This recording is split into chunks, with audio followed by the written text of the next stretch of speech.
মুস্কান ইসলাম আপনি লিখেছেন, আমার স্বামী পাগল, এমত অবস্থায় আমার সম্পর্ক ছিন্নের কি সুযোগ আছে? উল্লেখ্য আমাদের বিয়ের কোনো কাবিননামা নেই।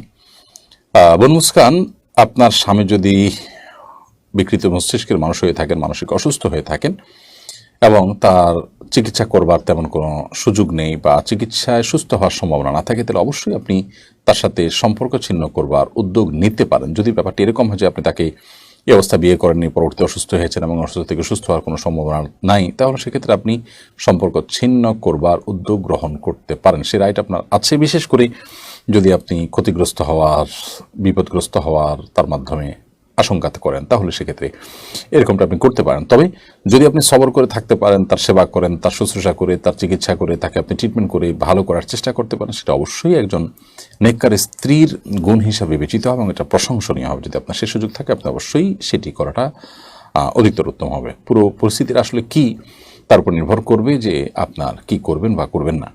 আর এখানে কাবিননামা থাকা বা না থাকার আসলে কোনো বিষয় নয়।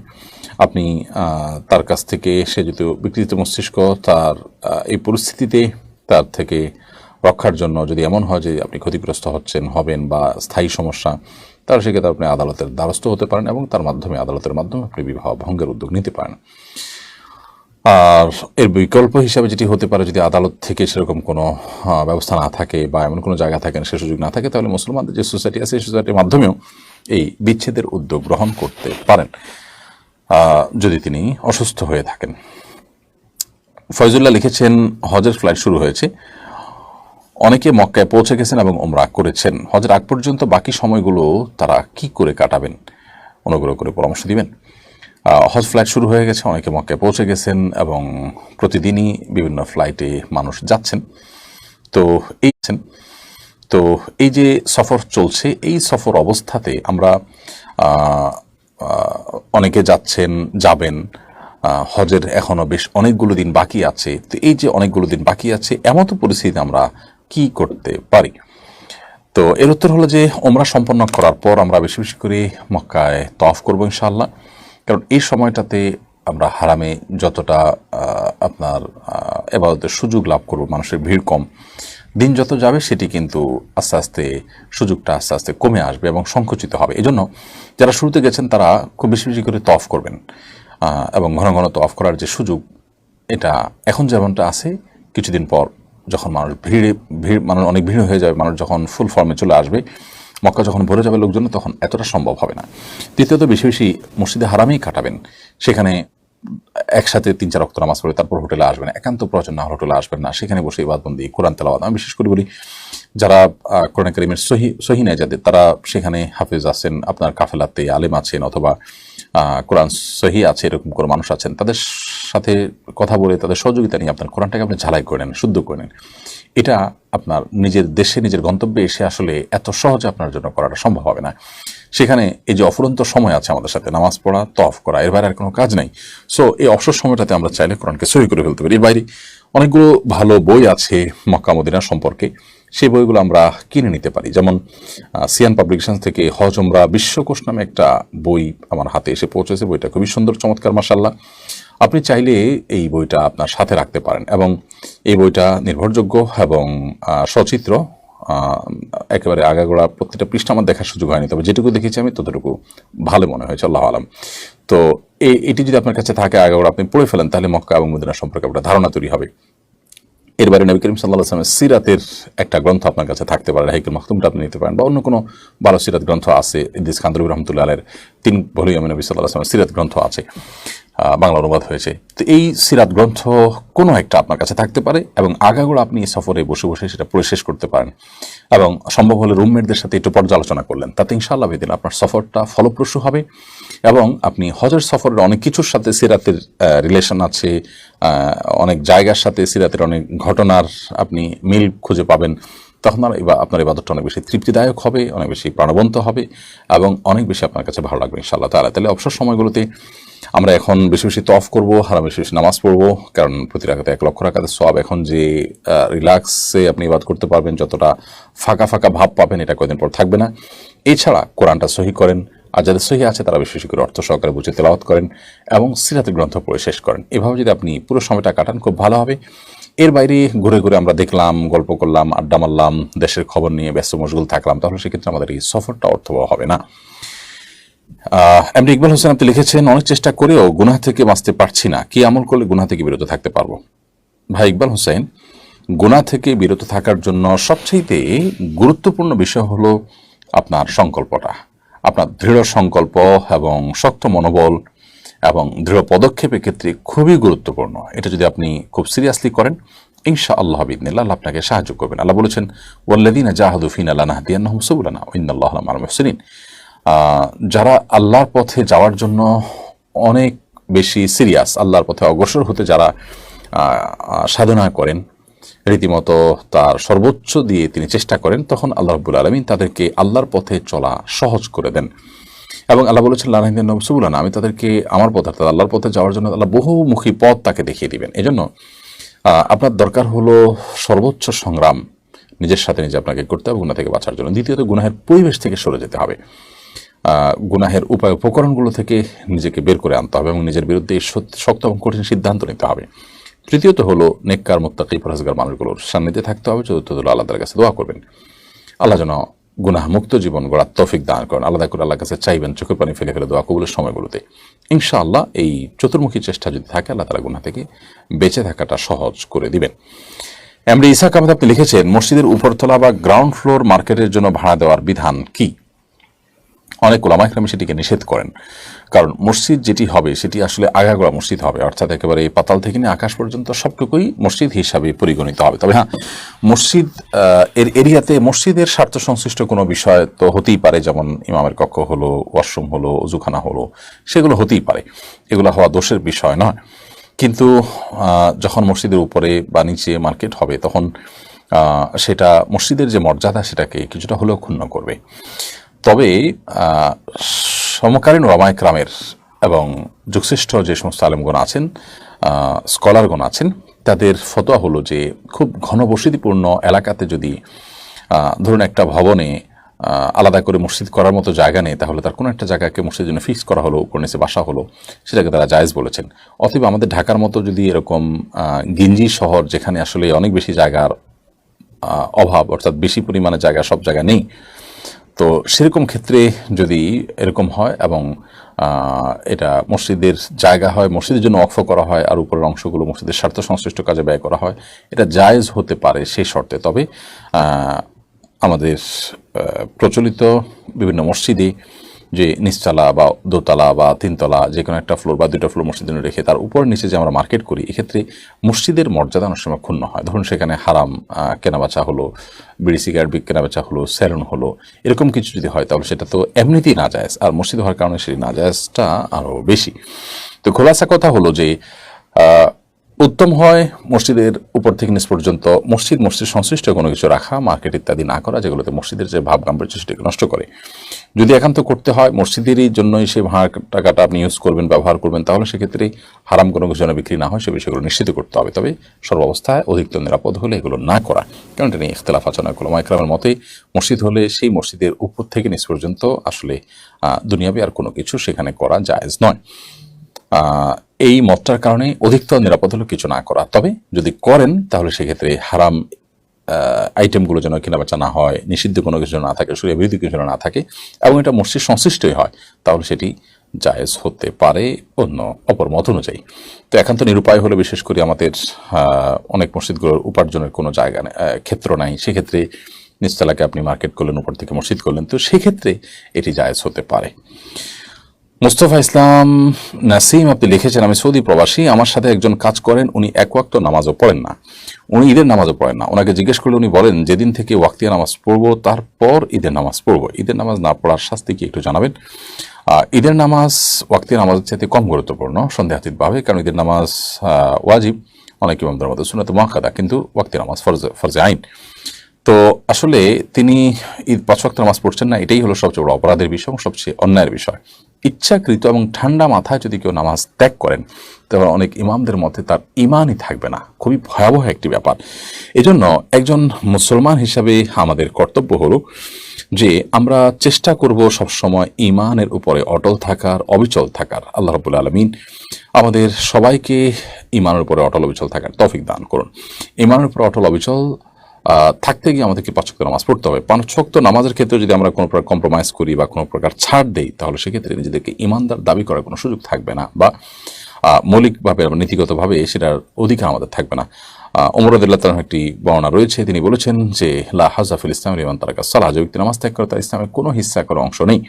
আল্লাহ কোরআনে কারিমে বলেছেন ফাইন তাবু ওয়া আকামুস সালাহ ওয়া আতাউ যাকাহ ফাইখওয়ানুকুম ফিদ্দীন, অমুসলিম যদি তওবা করে সালাত আদায় করা শুরু করে, যাকাত আদায় করে, তখন তোমরা তারা তোমাদের ধর্মের ভাই বা দ্বীনি ভাই। তো মুসলিম ভাই হওয়ার জন্য নামাজ পড়াটা পূর্ব শর্ত। এই জন্য একজন মুসলমান হিসাবে আমাদেরকে লক্ষ্য রাখতে হবে আমরা যেন 5 ওয়াক্ত সালাত যথাযথভাবে সুন্দর মতে আদায় করি। যে ভাই নামাজ পড়ছেন না, তিনি হয়তো জানেন না যে নামাজ না পড়লে ঈমান নিয়ে টানাটানি দেখা দিবে এবং ঈমান চলে যাওয়ার উপক্রম হবে। এই জন্য তিনি নামাজের ব্যাপারে অবহেলা করছেন। আর সৌদি আরবে যেখানে তিনি থাকছেন, সেখানকার ওলামাদের মতে ইচ্ছাকৃতভাবে ঠান্ডা মাথায় কেউ নামাজ ত্যাগ করলে সে সাচ্চা কাফের হয়ে যাবে, সাধারণত বেঈমান হয়ে যাবে। এই জন্য সৌদি আরবের তরুণদের মধ্যে আপনি নানা রকমের অপরাধ প্রবণতা থাকা সত্ত্বেও আপনি দেখবেন তারা 5 ওয়াক্ত নামাজের ব্যাপারে কোনো কম্প্রোমাইজ করে না, 5 ওয়াক্ত নামাজ তারা পড়েন। এমনি লাবিব রহমান নাইম আপনি লিখেছেন, হঠাৎ কোনো খুশির খবর পেলে যদি সিজদা করতে চাই তাহলে কি ওযু করতে হবে? যে কোনো সিজদার জন্য ওযু জরুরি। যদিও সৌদি আরবের শেখ বিন বাজ রাহিমাহুল্লাহ সহ সৌদি আরবের উলামা ইকরামদের মতে আপনার সিজদাতুল শুকর এর জন্য ওযু প্রয়োজন নেই, কিন্তু অন্যান্য ওলামাদের মতে, ইমামদের মতে, হানাফি মাযহাব মতে ওযু জরুরি। ওযু করাটাই হল নিরাপদ। অতএব আমরা ওযু করার শর্তটাকেই খুব গুরুত্বের সাথে মেনে চলবো এবং ওযু করে ওযু অবস্থাতে আমরা সিজদা দেব ইনশাআল্লাহ তাআলা। কোনো খুশি সংবাদ হয়েছে, আমি ওযু করে তারপর আল্লাহ সিজদা লুটিয়ে পড়তে পারি, এতে আমার খুব বেশি সময় যে ব্যয় হবে তা তো নয়। শাম্মী আক্তার আপনি লিখেছেন, আমি ইউএসএ থাকি, আমি এবং আমার হাজব্যান্ড এবছর হজে যাবো ইনশাআল্লাহ। এরকম কি নিয়ম আছে যে পুরুষদের সেলাই ছাড়া স্যান্ডেল পরতে হবে? সেলাই ছাড়া স্যান্ডেল পাওয়া খুব কঠিন, দয়া করে উত্তর দিবেন। বোন শাম্মী আক্তার, স্যান্ডেল সেলাই ছাড়াই হইতে হবে এরকম কোনো বাধ্যবাধকতা নেই। আমরা অনেকে মনে করি যে আমাদের যে পায়ে দেওয়ার স্যান্ডেল সেটাতে সেলাই থাকতে পারবে না। জুতা স্যান্ডেলে সেলাই থাকলে কোনো অসুবিধা নেই। সেলাই বিশিষ্ট পোশাক আমরা পরবো না, পরে দেওয়া পোশাক আমরা পরবো না। জুতা, বেল্ট, ঘড়ি এগুলোতে সেলাই থাকলে কোনো অসুবিধা নেই, অথবা আপনি এটা পড়তে পারেন, কোনো অসুবিধা নেই। মোহাম্মদ আলী আপনি লিখেছেন, আমি জেনার একদম চূড়ান্ত পর্যায়ে আছি, এ থেকে বাঁচবো কিভাবে, অনুগ্রহ করে বলবেন। ভাই মোহাম্মদ আলী, আল্লাহ তাআলা আপনার প্রতি রহম করুন এবং জেনা ব্যভিচারের এই পরিস্থিতি থেকে বাঁচার জন্য আপনি পরিবেশ থেকে পালানোর চেষ্টা করুন। আপনি যেখানে আছেন সেখান থেকে নিজের বিরুদ্ধে সংগ্রাম করে হলেও আপনি এমন দূরে চলে যান যে জেনা আপনার জন্য অসম্ভব হয়ে যায় এবং জেনা এবং আপনার মাঝে প্রাচীর যেন পড়ে যায়, এরকম দূরত্বে আপনি চলে যান এবং আপনার যার সাথে জেনার আশঙ্কা আপনি করছেন তার সাথে যোগাযোগের সমস্ত উপায়গুলো আপনি বন্ধ করে ফেলুন। প্রয়োজনে মোবাইল বন্ধ করে ফেলুন, নতুন কোনো সিম নিন, আগের সিম তার নাম্বার ফেলে দিন। নানাভাবে আপনি সংগ্রাম করতে থাকুন এবং আল্লাহর কাছে আপনি চোখের পানি ফেলে সাহায্য প্রার্থনা করেন, নিজের প্রচেষ্টা সবটুকু করেন, ইনশাআল্লাহ আল্লাহ তাআলা আপনাকে সাহায্য করবেন। আশিক মোহাম্মদ আপনি লিখেছেন, জর্দা ও বিড়ি খাওয়া কি সমান অপরাধের? জর্দা যদি মিষ্টি জর্দা হয়, তামাক সেখানে না থাকে, তাহলে সেক্ষেত্রে সেই জর্দা খেলে তো আর গুনাহ হবে না। কিন্তু যদি তামাক হয় তাহলে সেক্ষেত্রে এই তামাক আমাদের স্বাস্থ্যের ধ্বংস ডেকে আনে নিশ্চিতভাবে, অর্থাৎ এটিতে উপকার কোনো দিক নাই, ক্ষতি চূড়ান্ত। এর বাইরে আরও নানা কারণে এটাও নিষিদ্ধ। তো সেই দিক থেকে, নিষিদ্ধ হওয়ার দিক থেকে বিড়ি এবং ওই জাতীয় জর্দা এই উভয়টা প্রায় সমান। তবে আপনার ধূমপানের মধ্যে আলাদা মাত্রা রয়েছে, যে ধূমপান ধোঁয়া, জাহান্নামীদের শাস্তি যে সমস্ত বিষয়গুলো দেওয়া হবে তার মধ্যে একটা ধোঁয়া দিয়ে শাস্তি দেওয়া হবে, তো সেটাকে খাদ্য হিসাবে গ্রহণ করা বা পানি হিসাবে গ্রহণ করা এমনিতেই নিষিদ্ধ, সেটি আলাদা মাত্র সেখানে যুক্ত হবে। জাহিদ হোসেন জয় আপনি লিখেছেন, আমি এসএসসি পরীক্ষা অংশ নিয়েছি, এক সাবজেক্টে ফেল এসেছে, আমার জন্য দোয়া করবেন। ভাই জাহিদ, আপনি মনোবল হারাবেন না, এক সাবজেক্টে ফেল হয়েছে, সামনের বছর আবার পরীক্ষা দিবেন সেই সাবজেক্টের জন্য ইনশাআল্লাহ। আল্লাহ তাআলা আপনার জীবনকে সহজ করে দিন। দেখুন আপনি আল্লাহকে সন্তুষ্ট করতে পারছেন কিনা, 5 ওয়াক্ত নামাজ পড়তে পারছেন কিনা, ভালো মানুষ হতে পারছেন কিনা, মানুষ উপকার করতে পারছেন কিনা, এটা আপনার জীবনের সবচেয়ে বড় লক্ষ্যের বিষয়। পরীক্ষা ভালো ফলাফল করা এটা আমাদের জীবনে একটা লক্ষ্য হওয়া উচিত, হতেই পারে, কিন্তু সেটা যদি কোনো কারণে মিস হয় তাতে আমার সব মিস হয়ে গেছে তা নয়। আমার হাতে অনেক কাজ করবার সুযোগ এবং অপরচুনিটি রয়েছে আলহামদুলিল্লাহ। আমি পরীক্ষা দিয়ে ভালো ফলাফল করে আমি আমার ক্যারিয়ারকে বিল্ড আপ করবো, আমার ক্যারিয়ার এছাড়াও অনেক ভালোভাবে বিল্ড আপ হতে পারে। আমি আমার শ্রম সাধনা এগুলো অব্যাহত রাখবো এবং কোনোভাবে মন খারাপ করব না। আল্লাহর ফয়সালা আমি মেনে নিব। আমার পরীক্ষা ভালো হয়নি, এটাকে আমি সন্তুষ্টিতে মেনে নিলাম, সবর করলাম, করে আমার পড়াশোনা এবং কাজে আমি পরিপূর্ণ মনোযোগ দিতে পারলাম। এটা আরেকটা পরীক্ষা। সেই পরীক্ষায় পাশ করাটা, সফল হওয়াটা আমাদের জন্য আরো বেশি গুরুত্বপূর্ণ। শেখ রাফি আপনি লিখেছেন একা নামাজ পড়ার সময় কি একামত দেওয়া জরুরি? জরুরি নয়, তবে একা নামাজ পড়লেও একামত দিয়ে নামাজ পড়া সুন্নাহ। নবী করিম সাল্লাল্লাহু আলাইহি ওয়াসাল্লাম একটা হাদিস রয়েছে, কোনো এক ব্যক্তি তিনি তার পশু লালন পালন বা রাখালি করতে করতে পাহাড়ের চূড়ায় চলে গেছেন এমন একটা জায়গায় যেখানে অন্য কোনো মানুষজন নেই, সেখানে তিনি যদি আজান দেন এবং একামত দিয়ে নিজে নিজে সেখানে সালাত আদায় করেন, তাহলে তার জন্য সুসংবাদ দিয়েছেন নবী করিম সাল্লাল্লাহু আলাইহি ওয়াসাল্লাম। তো এখান থেকে বোঝা যায় যে একাকী যদি নামাজ পড়ে তাহলে তিনি একামত দিয়ে নামাজ পড়বেন এবং ইমামের মতো করে রুকুর উঠা বসা তাকবীরগুলো তিনি উচ্চ স্বরে পড়বেন, কেন যেন তিনি ইমামতি করছেন এভাবে পড়বেন। কেন? যাতে করে তার এই আওয়াজ শুনে অন্য কেউ তার সাথে এসে সামিল হতে পারেন, আমাদের মধ্যেখানে তার সাথে এসে জামাতে যুক্ত হতে পারেন। এই জন্য তিনি এমনটি করবেন। এটা করাটা মুস্তাহাব, তবে এটা জরুরি নয়। মাহমুদুল হাসান লিখেছেন, পাঠ্যপুস্তক থেকে শরীফার গল্প বাদ দেওয়ার সুপারিশ করেছে সংক্রান্ত বিশেষজ্ঞ কমিটি। বিষয়টাকে আপনি কিভাবে দেখেন? ভাই মাহমুদুল হাসান, খুবই গুরুত্বপূর্ণ একটি প্রশ্ন আপনি করেছেন। আলহামদুলিল্লাহ, খুবই আনন্দের বিষয় যে পাঠ্যপুস্তক থেকে শরীফার গল্প বাদ যাওয়ার সুপারিশ করেছেন এই সংক্রান্ত বিশেষজ্ঞ কমিটি। এই তো পূর্বে আমরা দেখেছি যে শিক্ষা মন্ত্রণালয় থেকে একটি কমিটি করে দেওয়া হয়েছে, যে কমিটির আহ্বায়ক ছিলেন ইসলামী আরবি বিশ্ববিদ্যালয়ের মাননীয় উপাচার্য ডক্টর আব্দুর রশিদ স্যার ছিলেন এটার আহ্বায়ক। সেই সাথে ডক্টর কফিলউদ্দিন সরকার সালিহি, যিনি ইসলামী ফাউন্ডেশনের গুরুত্বপূর্ণ দায়িত্বে রয়েছেন, গভর্নর হিসেবে রয়েছেন, তিনিও আছেন এবং আরও অনেক গুরুত্বপূর্ণ ব্যক্তিবর্গ আছেন। ঢাকা আলিয়ার প্রিন্সিপাল তিনি আছেন, আমি যদি ভুল না করে থাকি, আরও বিভিন্ন ব্যক্তিবর্গ আছেন। তো শরীফার গল্প এটা আমাদের পাঠ্যপুস্তকে দেয়া হয়েছে হিজরার খোলসে। ট্রান্সজেন্ডার গল্পটার পুরাটাই হলো ট্রান্সজেন্ডার, অর্থাৎ ট্রান্সজেন্ডার হতে পারে ছেলে মেয়েদেরকে তাদের লিঙ্গ পরিবর্তনের জন্য এক ধরনের উৎসাহ দিয়ে তাদেরকে এটাতে উদ্বুদ্ধ করার জন্য এই গল্প যুক্ত করা হয়েছে। অতএব সন্দেহাতীতভাবে এই গল্প এবং এই গল্পের মূল উদ্দেশ্যই হলো যে ট্রান্সজেন্ডারের উপরে ভর করে বা এই শব্দের মাইন্ডপ্যাচের মধ্য দিয়ে সমকামিতাকে প্রমাণ করা। দিনের আলো মতো পরিষ্কার পুরো গল্পটা পড়লে আমাদের কারো বুঝতে অসুবিধা হওয়ার কথা নয়। এই গল্পটার গত বছরের যে প্যাটার্ন ছিল সেই প্যাটার্ন আর এই বছরের প্যাটার্ন একই, শুধুমাত্র সামান্য চেঞ্জ করা হয়েছে। এবং এই জিনিসটি যে আসলে তৃতীয় লিঙ্গের মানুষের অধিকারের কথা বলা হচ্ছে, আসলে এটা যে সেটা নয়, সেটা বুঝবার জন্য খুব পণ্ডিত হওয়ার প্রয়োজন নেই, খুব সহজে সাদা চোখে সেটি বোঝা যায়। এটা নিয়ে আমরা এর আগে বহুবার কথা বলেছি। তো বাচ্চাদের মধ্যে সমকামিতাকে পুশ করবার জন্য বন্ধু সোশ্যাল এবং তাদের পেছনে থাকা গডফাদার বিভিন্ন এনজিও, বড় এনজিওগুলো তারা কাজ করছে। তো এরকম পরিস্থিতিতে সরকারের সংশ্লিষ্ট মহলকে ভুল বুঝিয়ে বিভ্রান্ত করে যারা ঘোলাপাড়িতে মাছ শিকার করার চেষ্টা করেছে, আলহামদুলিল্লাহ বিশেষজ্ঞ কমিটি তারা সুপারিশ করেছেন সেই গল্পকে বাদ দেওয়ার। এর মাধ্যমে তাদের সে চক্রান্ত নস্যাৎ হলো। তবে স্বাস্থ্য সুরক্ষা বই এখনো অনেক বিষয় আছে যে নিরাপদ স্পর্শের নামে যা বলা হচ্ছে সেটা হলো জেনা এবং ব্যভিচার এবং অসামাজিক কার্যকলাপ, আমাদের সন্তানদেরকে ধ্বংস করার নামান্তর। ইতিমধ্যে আমরা দেখেছি ইংল্যান্ডের একজন মন্ত্রী শিশুদেরকে যৌন শিক্ষা দেওয়ার বিরোধিতা করেছেন এবং এটি আমাদের সমাজকে, পরিবারকে ধ্বংস করে দেয়, তাদের সহজাত লজ্জাকে নষ্ট করে দেয়। এই জিনিসটা তারা বুঝেছেন অনেক পরে এসে। আমরা এখনো পর্যন্ত আলহামদুলিল্লাহ খুব ভালো একটা জায়গায় আছি পারিবারিকভাবে, সামাজিকভাবে। আমাদেরকে ধ্বংস করবার জন্য যারা চক্রান্ত করছে এদের বিরুদ্ধে আমাদের সোচ্চার হতে হবে, সংশ্লিষ্ট মহলকে সচেতন হতে হবে, আরও সতর্ক হতে হবে। স্বাস্থ্য সুরক্ষা বইয়ের আরও যে সমস্ত আপত্তিকর বিষয়গুলো আছে সেগুলো বাদ দিতে হবে এবং যেটুকু হয়েছে তার জন্য অবশ্যই আমরা সাধুবাদ জানাই সংশ্লিষ্ট মহলকে। আল্লাহ তাআলা তাদেরকে এটি বাস্তবায়ন করার তৌফিক দান করুন। এটি অত্যন্ত আনন্দের একটি সংবাদ। আমরা যে কোনো অন্যায় অনাচারের বিরুদ্ধে প্রত্যেকে শান্তিপূর্ণভাবে, যৌক্তিকভাবে আমাদের যার যার মতামতগুলো তুলে ধরবো একযোগে, তাতে ইনশাআল্লাহ বিদিনিল্লাহ অন্যায় অনাচারকারী এবং কুচক্রী মহল যারা বাহির থেকে কোটি কোটি বরং মিলিয়ন বিলিয়ন ডলারের ফান্ড যারা পেয়ে থাকেন, তারা সেগুলো পেয়ে আমাদের সমাজকে নষ্টামের পথে নিয়ে যেতে পারবে না ইনশাআল্লাহ। তারা মানহা ইসলাম আপনি লিখেছেন, কেউ যদি ফেক আইডি কার্ড বানিয়ে বিয়ে করে সেই বিয়ে কি সম্পন্ন হবে? বাবা মায়ের নাম ঠিক ছিল, শুধু বরের নাম সঠিক ছিল না, প্লিজ জানালে উপকার হতো। বরের নাম সঠিক ছিল না, বাবার নাম সঠিক ছিল, আমি ঠিক বুঝলাম না যে ফেক আইডি কার্ড বানিয়ে কিভাবে বিয়ে হলো। যদি এমন হয় যে পাত্র পাত্রী উভয় প্রাপ্তবয়স্ক এবং তারা প্রস্তাব দিয়েছেন, অপরপক্ষ সম্মতি প্রকাশ করেছেন, দুজন সাক্ষীর সম্মুখে, কাগজপত্রে ভুলভাল কিছু লিখেছেন, তাহলে বিয়ে হয়ে যাবে। কাগজপত্রের ভুলভালের কারণে বিয়ে হবে না, ব্যাপারটা সেরকম নয়। এখানে অ্যাকচুয়াল ঘটনা কি ঘটেছে আমার মনে হয় সেটি আরো ক্লিয়ার করলে তখন উত্তর দিতে সহজ হতো, বিধায় আমরা এটার চূড়ান্ত উত্তর দিলাম না। রোমান আফ্রিদি আপনি লিখেছেন, মা বাবার পা ধরে দোয়া নেওয়া যাবে কিনা? মা বাবার পা ধরাটা সন্তানের জন্য দোষের কোনো বিষয় নয়, তবে দোয়া নেওয়ার জন্য পাও ধরে দোয়া নেওয়ার কোনো প্রয়োজন নেই। বাবা মার সেবা করবেন, সেবার মাধ্যমে অটোমেটিক দোয়া পাবেন। মুখে তাদের কাছে আপনি দোয়া চেয়ে নিতে পারেন।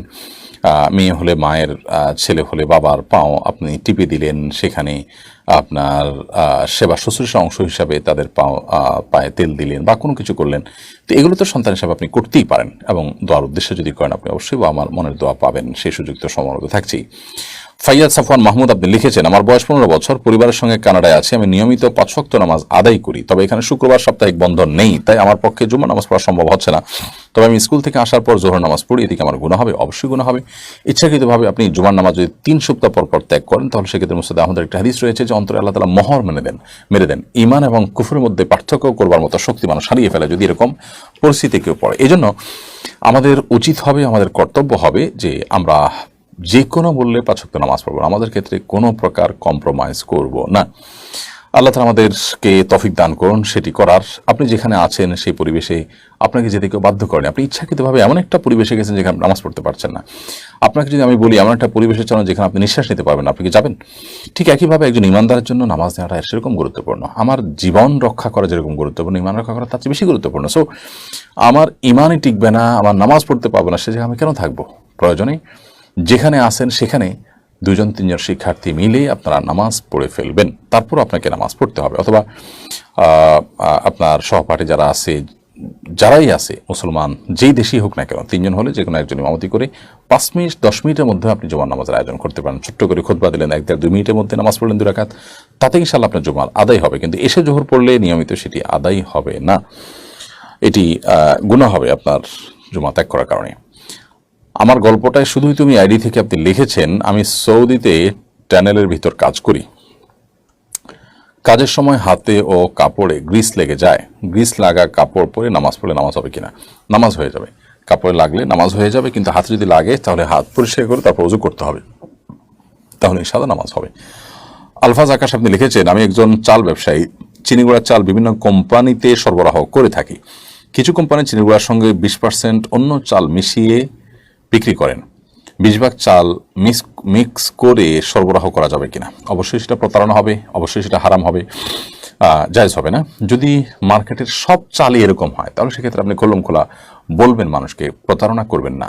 মুশকিল হলো সেক্ষেত্রে আপনার কাছে অনেকে কিনবে না, কিন্তু আপনি ক্রেতাকে যদি আপনি আশ্বস্ত করেন যে অন্য সমস্ত চালের সাথে মিলান, সেক্ষেত্রে কিছু ক্রেতা হয়তো আপনি পাবেন। আমি জানি যে আজকাল সমাজটা রন্ধ্রে রন্ধ্রে এত বেশি অপরাধে ভরে গেছে যে যারা সৎ তাদের জন্য টিকে থাকা কঠিন হয়ে যাচ্ছে। কারণ যিনি 20% অন্য চাল মিশিয়ে বিক্রি করছেন এই চিনিগুড়া চালকে, তিনি নিশ্চয়ই দামের ক্ষেত্রে আপনার চাইতে কম বিক্রি করতে পারবেন, যেহেতু আপনি পিওর দিচ্ছেন। তো সেক্ষেত্রে আপনি খোলা পিওর দিয়ে তার দাম বেশি কেন সেটা আপনি ব্যাখ্যা করে বিক্রি করলেন। আমার মনে হয় যে মানুষ এই অসততার এই ডামাডোলের মধ্যে সৎ ব্যবসায়ীদের পিওর জিনিস বেশি দামে নেওয়ার জন্য অনেক মানুষ প্রস্তুত আছে। হয়তো বিক্রি কম হবে, হয়তো তার মতো আপনার প্রফিট হবে না, কিন্তু দিন শেষে আপনার জাহান্নাম তো হলো না, আপনার জান্নাত তো নিশ্চিত থাকলো। এই জন্য নিজের জাহান্নামের পথ বন্ধ করবার জন্য জান্নাতের পথ সুগম হওয়ার প্রয়োজনে সে স্বার্থে আপনাকে অবশ্যই সততার পথে চলতে হবে। কোনো অবস্থাতে আপনার জন্য প্রতারণা করা যায় হবে না। অন্যরা করছে তাই আমি করব, এরকম করার কোনো সুযোগ নেই। হুমায়রা আর এইচ এআইডি থেকে আপনি লিখেছেন, 2-1টি সন্তান নেওয়ার পর কি স্থায়ী জন্ম নিয়ন্ত্রণ ব্যবস্থা গ্রহণ করা যাবে? না, স্থায়ী জন্ম নিয়ন্ত্রণ ব্যবস্থা গ্রহণ করা যাবে না, এটি হারাম। 2-1টা সন্তান নেওয়ার পর আপনি আর সন্তান নেবেন না, কোনো কারণে হতে পারে, সাময়িকভাবে একসময় প্রয়োজন হতে পারে। আমি ব্যক্তিগতভাবে এমন ফ্যামিলিকে চিনি যে 2টি সন্তান ছিল, একটি ছিল একটি মেয়ে। ছেলে কোনো একটা দুর্ঘটনা মারা গেছে, অ্যাক্সিডেন্টে বা এরকম কিছুতে। মেয়েকে বিয়ে দেওয়া হলো, মেয়ের স্বামীর নানা টর্চার কারণে মেয়েটাও একসময় আত্মহত্যা করেছে। আল্লাহ মাফ করুক, তারা লাইগেশন করে ফেলেছেন, স্থায়ী জন্ম নিয়ন্ত্রণ করে ফেলেছেন, এখন তাদের সন্তান নেওয়ার সুযোগও নেই। কেন ইসলাম আমাদেরকে কোনো কিছু নিষেধ করেছে বুঝবার জন্য হয়তো আমাদের অপেক্ষা করতে হয়। স্থায়ী জন্ম নিয়ন্ত্রণ পদ্ধতি ব্যবহার করা যায় নাই। আমরা সাময়িক জন্ম নিয়ন্ত্রণ ব্যবস্থা গ্রহণ করতে পারি যদি শরঈ কোনো যুক্তি থাকে বা ওজর থাকে। কি খাওয়াতে পারবো না বেশি সন্তান হলে, এই চিন্তা থেকে জন্ম নিয়ন্ত্রণ কোনোভাবেই করা যায় নেই। জিন্নাত সুলতান আপনি ইউটিউব চ্যানেল থেকে লিখেছেন, বিভিন্ন অনর্থক কাজের ব্যস্ততায় সময় বরকত পাই না, বিশেষ করে মোবাইলে অনেক সময় নষ্ট হয়। মতো অবস্থায় কিভাবে সময় বরকত লাভ করতে পারি? মোবাইলে নিশ্চয়ই সোশ্যাল মিডিয়াতে আপনি অনেক বেশি সময় নষ্ট করে থাকেন। আমার মোবাইল থেকে ফেসবুক এবং ইউটিউব আমি ডিলিট করে ফেলেছি, এবং এগুলো পিসি বা ল্যাপটপে আমি দেখার চেষ্টা করি। আর যাদের সে বিকল্প নাই, তারা মোবাইলে নানাভাবে আপনি অ্যাপ ব্যবহার করাটা আপনার জন্য কঠিন করে ফেলতে পারেন। সেটাকে আপনি এমনভাবে করতে পারেন যে 5 মিনিট পর অটোমেটিক লক হয়ে যাবে, আবার পাসওয়ার্ড দিয়ে খুলতে হবে। আপনি নির্দিষ্ট সময় দিলেন, এই সময়ের বাইরে আপনি এটা খুলবেন না। নিজের উপর নিজের সেরকম আপনার শক্ত শর্ত আরোপ করলেন, প্রয়োজন একটা বাটন ফোন সাথে রাখলেন, প্রয়োজন আপনি সোশ্যাল মিডিয়া থেকে বেরিয়ে আসলেন যদি আপনার বিশেষ কোনো ক্ষতি না হয়। তাহলে সেক্ষেত্রে ইনশাআল্লাহ বিদিল্লাহ এই আসক্তি থেকে আমরা রক্ষা পেতে পারি। বেলায়েত হোসেন আপনি লিখেছেন, বদলি হজ আদায়কারী কি হজের সমান সওয়াব পাবে? বদলি হজের মূল সওয়াবটা যার পক্ষ থেকে বদলি হজ হবে তিনিই পাবেন, পাশাপাশি তার পক্ষ থেকে যিনি আদায় করছেন আল্লাহ তাআলা তাকেও মাহরুম করবেন না, তিনি সওয়াব পাবেন ইনশাআল্লাহ তাআলা। আব্দুল মমিন আপনি লিখেছেন, কোনো মানুষ যদি কৃত্রিম দাঁত লাগায় তাহলে মৃত্যুর পর তার ওই দাঁত কি খুলে দাফন করতে হবে? কৃত্রিম দাঁত যদি লাগান কেউ, তাহলে সেক্ষেত্রে দাফন করার আগে সেই কৃত্রিম দাঁত রূপার হয়ে থাকে, অনেক সময় দামি ধাতবের হয়ে থাকে, সেক্ষেত্রে সেটা লাশের সাথে যাওয়ার কোনো যুক্তি নেই। সেটা আপনি অবশ্যই খুলে ফেলবেন, যেহেতু একটা মূল্যবান বস্তু, সেটা তার সাথে থাকার তো যুক্তি নাই। তবে যদি এরকম আহামরি কোনো মূল্যবান না হয়, তাহলে তার সাথে গেলেও কোনো অসুবিধা নেই। রওশনারা শেফা আপনি লিখেছেন, মৃতের পক্ষ থেকে কোরবানি করা যাবে কি না, সেই গোশত কি নিজেরা খেতে পারবে? মৃত ব্যক্তির পক্ষ থেকে কোরবানি করা যাবে, এবং যিনি মৃত ব্যক্তির তরফ থেকে কোরবানি করলেন, গোশতটা তিনি তার নিজের গোশতের মতো করে নিজে খাবেন, অন্য মানুষকে দান করবেন এবং গরিব দুঃখীদেরকে দিবেন, সবকিছু তিনি করতে পারবেন। ওজাওয়া ইউকি আইডি থেকে আপনি লিখেছেন, পছন্দের কাউকে পাওয়ার জন্য কি আল্লাহর কাছে দোয়া করা যাবে? নির্দিষ্ট কোনো ব্যক্তিকে পাওয়ার জন্য দোয়া করাটা অনুচিত, বরং বলতে হবে আল্লাহ যদি কল্যাণ হয় আপনি সহজ করে দিন, অকল্যাণ আপনি দূর করে দিন, আমার অন্তর থেকে তাকে দূর করে দিন।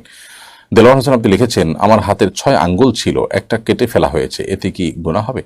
কোনো নিশ্চয়ই যৌক্তিক কারণে চিকিৎসার প্রয়োজনে কাটা হয়েছে, এরকম যদি হয়, 6টা আঙ্গুল ছিল যেহেতু, একটা তো নিশ্চয়ই অতিরিক্ত ছিল, এটা অসুস্থতা, অতএব সেটা কেটে ফেলাটা অবশ্যই গুনাহের বিষয় নয়, এটি আপনার চিকিৎসারই অংশ। মোহাম্মদ রুবেল আহমদ আপনি লিখেছেন, আমাকে এমন কিছু আমল শিখিয়ে দিন যাতে আমি আল্লাহ রাসূল সাল্লাল্লাহু আলাইহি ওয়াসাল্লামের দেখানো রাস্তায় চলতে পারি। আপনি ঈমানকে বিশুদ্ধ রাখার চেষ্টা করবেন, শিরক থেকে, কুফর থেকে, নেফাক থেকে, এবং প্রত্যেকটা ফরজ আমল করার চেষ্টা করবেন, কোনো মানুষের কোনো কষ্টের কারণ হবেন না, প্রত্যেকটা মানুষ হক আদায় করবেন, এবং নবী সাল্লাল্লাহু আলাইহি ওয়াসাল্লামের সবগুলো সুন্নাহকে খুঁটে খুঁটে আমল করার চেষ্টা করবেন ইনশাআল্লাহ বিদিল্লাহ। এটাই হলো জান্নাতের পথ এবং আল্লাহ এবং রাসূল সাল্লাল্লাহু আলাইহি ওয়াসাল্লাম পাতানো পথের খোলাসা এবং সারসংক্ষেপ। মোহাম্মদ রহমত লিখেছেন, কাবার সামনে নামাজ পড়ার সময় কি কাবার দিকে তাকাতে হবে নাকি নিচে তাকিয়ে নামাজ শেষ করতে হবে? না, কাবার দিকে তাকানো যাবে না। আমরা যারা উমরা করতে বা হজ করার জন্য মক্কাতে যাই, আমরা অনেকে কাবার দিকে তাকিয়ে থাকি। কাবার দিকে তাকানো নিষেধ। আমরা যখন নামাজ পড়বো, তখন নামাজ পড়ার সময় সেজদার জায়গা এরিয়ার মধ্যে আমাদের নজর থাকবে। আমরা এভাবে সোজা হয়ে আপনার মাথা সোজা করে কাবার দিকে তাকিয়ে থাকবো না। কখনো কাবার দিকে চলে গেছে এটা ভিন্ন কথা, বাট কাবার দিকে তাকানো আমাদের মধ্যে মাকরুহ। ফরিদুদ্দিন আপনি লিখেছেন, ঋণ করে কোরবানি করা যাবে কিনা? ঋণ করে কোরবানি করা যাবে, যদি ঋণ পরিশোধ করবার মতো ব্যবস্থা থাকে, অবশ্যই ঋণ করে আপনি কোরবানি করতে পারবেন। আপনার সেই ভরসা যদি থাকে যে আমি ঋণ করবো, তবে সেটা পরিশোধ করবো। হ্যাঁ, যদি এমন হয় যে ঋণ করে পরিশোধ কোরবানি করছেন, ঋণ আদৌ পরিশোধ করতে পারবেন বলে আপনার মনে হয় না, সেরকম কোনো আপাত দৃষ্টিতে উপায় নেই, তাহলে এইভাবে ঋণ করে কোরবানি করার তো কোনো প্রয়োজন নেই, বরং সেটি কোনো কোনো ক্ষেত্রে আপনার জন্য নাজায়েজও হতে পারে। এরপরে ইকরাম মাহমুদ আপনি লিখেছেন, আমার দাড়ি কম, আমি যদি মলম দিয়ে চাপ দাড়ি উঠাই তাহলে কি গুনাহ হবে? যদি এতে শারীরিক কোনো ক্ষতির আশঙ্কা থাকে তাহলে জায়েজ হবে না। যদি ক্ষতির আশঙ্কা না থাকে, কোনো প্রকার সাইড এফেক্ট না থাকে, তাহলে এটা জায়েজ হতে পারে। সাধারণত এই সমস্ত বিষয়গুলোতে নানাভাবে ক্ষতির আশঙ্কা থাকে, আমি যতটুকু জানি। তো আল্লাহ তাআলা যে দাড়ি কম দিয়েছেন সেটার উপরে সন্তুষ্ট থাকাই আপনার উচিত। অহেতুক সেটার জন্য পেরেশান হওয়া আপনার উচিত নয়। বিশেষ করে এক্ষেত্রে দাড়ি বেশি হলে যে সওয়াব বেশি হবে, কম হলে সওয়াব কম হবে, এমন কোনো কথা নেই। প্রত্যেকটা দাড়িতে 70,000 ফেরেশতা করে থাকে, আমার দাড়ি কম, ফেরেশতা কম থাকে, এই যে চিন্তা ভাবনা, এটা ভুল। কারণ এই প্রত্যেক দাড়িতে 70,000 ফেরেশতা থাকার কোনো কথা বিশুদ্ধ হাদিস দ্বারা প্রমাণিত নয়।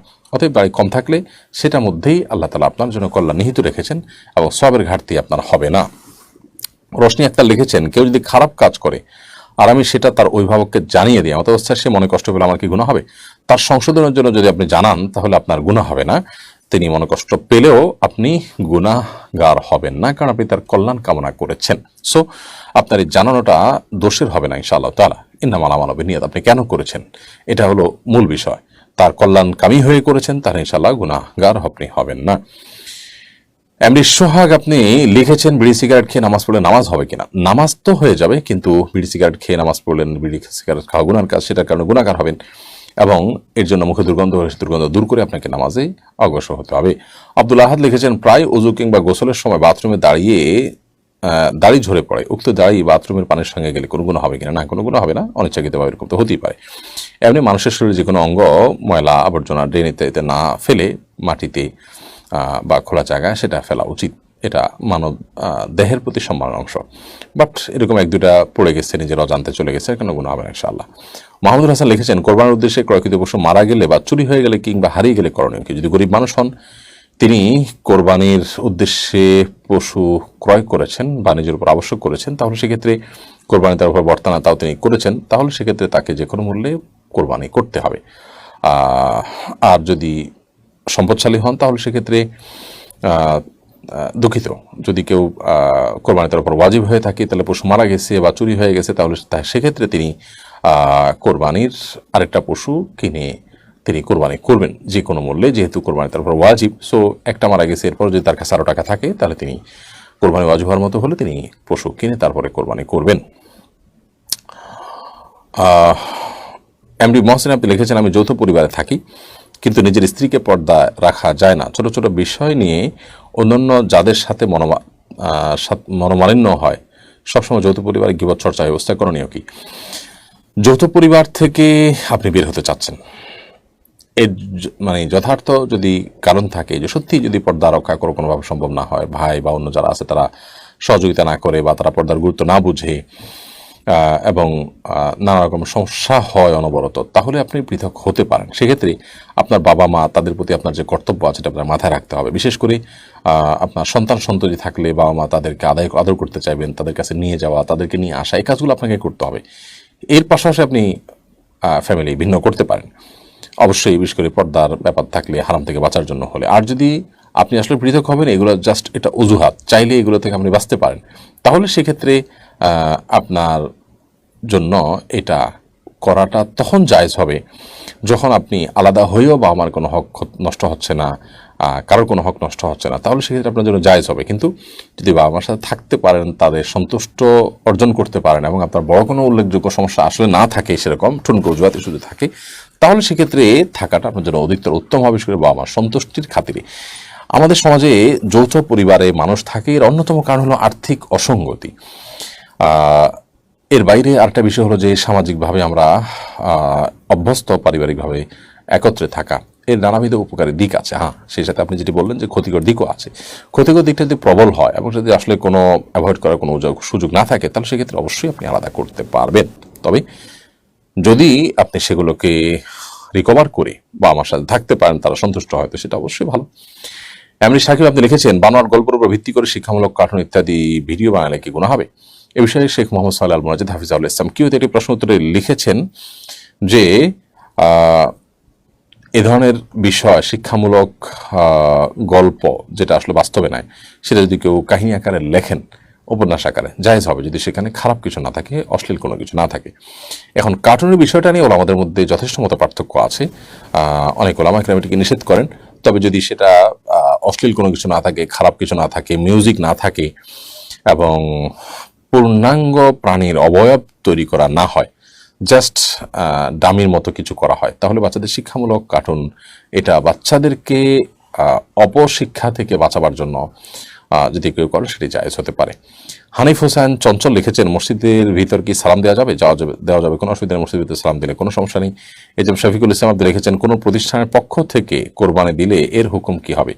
কোরবানি কোনো প্রতিষ্ঠানের পক্ষ থেকে হয় না, কোরবানি ব্যক্তির তরফ থেকে হয়। সো কোরবানির পক্ষ থেকে প্রতিষ্ঠানের তরফ থেকে কোরবানি হবে না।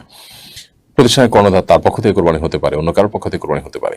মামুনুর রশিদ আপনি লিখেছেন খাসিকৃত পশু দ্বারা কোরবানি করা যাবে কিনা। খাসিকৃত পশু দ্বারা কোরবানি করলে কোরবানি হবে।